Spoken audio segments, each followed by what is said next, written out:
Bismillah, pertanyaan berikutnya. Gimana cara ngatasi mantan yang terus ngejar-ngejar kita, malah ngajak nikah, padahal dia udah punya seseorang yang sudah mau berproses ke arah pernikahan?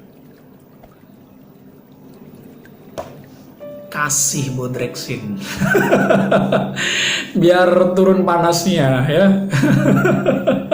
Kali aja bisa angetnya turun. Model nolak cowok kayak gini tuh emang kudu gimana ya? Emang kudu slow-slow badak gitu ya. Kalem tapi juga tegas gitu ya. Biar nggak semaunya sendiri juga.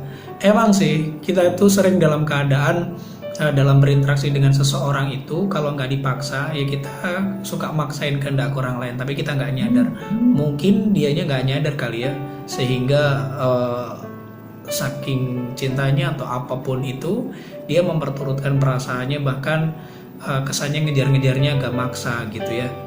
Yang pasti apa namanya, nggak ada keadaan yang bikin kamu tertekan kan ya dengan cara dikejar-kejarnya sama si dia.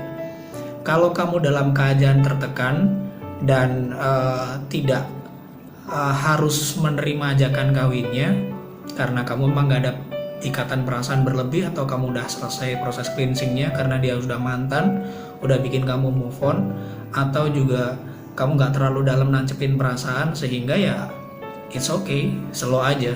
Jadi gak perlu apa namanya ya, gak perlu pusing dengan dikejar-kejarnya si dia. Kecuali kamu ada tanam perasaan yang udah terlalu dalam, nah itu beda lagi.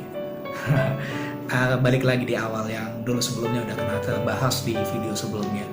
Nah intinya setiap orang tuh berhak kok, termasuk kamu itu berhak untuk nolak siapapun orang yang jatuh cinta sama kamu, yang suka setengah mati sama kamu. Jadi ya slow aja. Apa ya, mungkin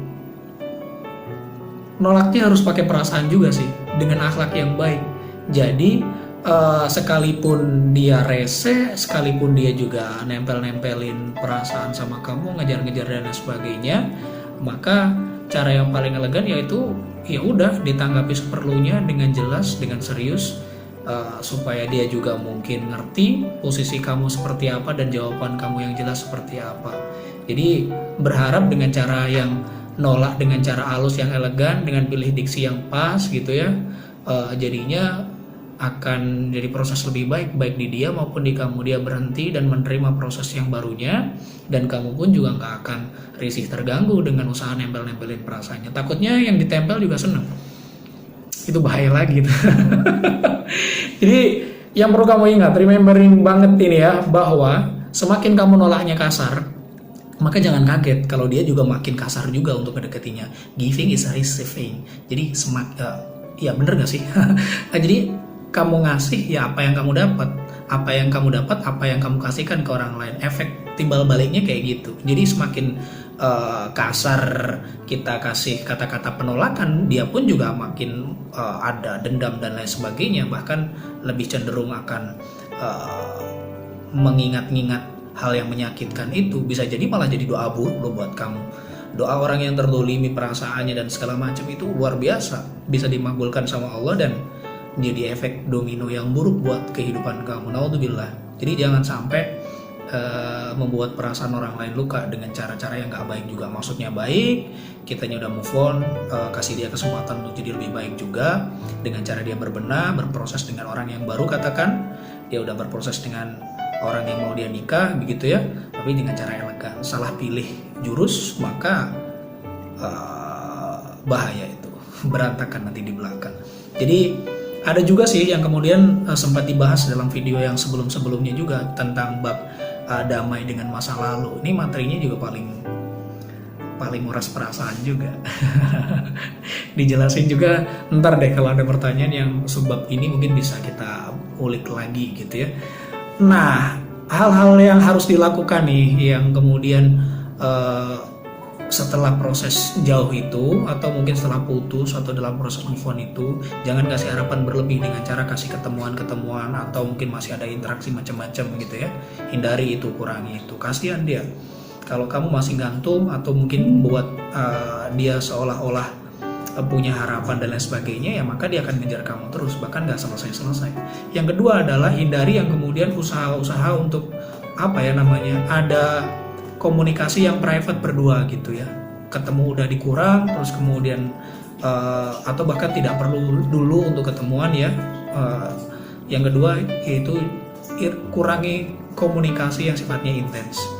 Jadi ketika sudah pas kayak begini, jadi penolakanmu ini jadi nggak berlebihan juga, dianya udah ngerti gitu ya, kamu cuma menjawab secukupnya gitu ya, nggak berlebihan.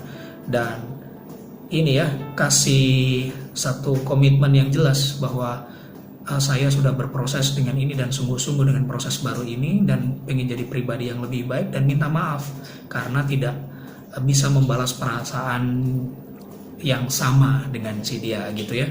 Jadi kalau udah model begini dikasih ya, ini bodreksinya gitu yang tadi saya bilang. Kalau dikasih bodreksi macam kayak gini nggak mempan, ya udah, maka cara yang terbaik yaitu putuskan kontak dulu untuk sementara. Bukan bermaksud mutus silaturahim, bukan.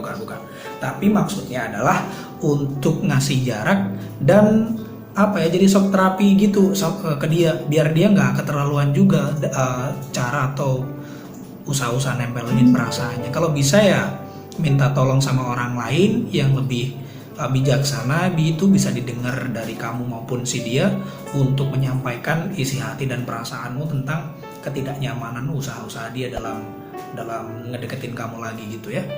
Mungkin itu yang bisa dijawab. Ingat, bodreksi.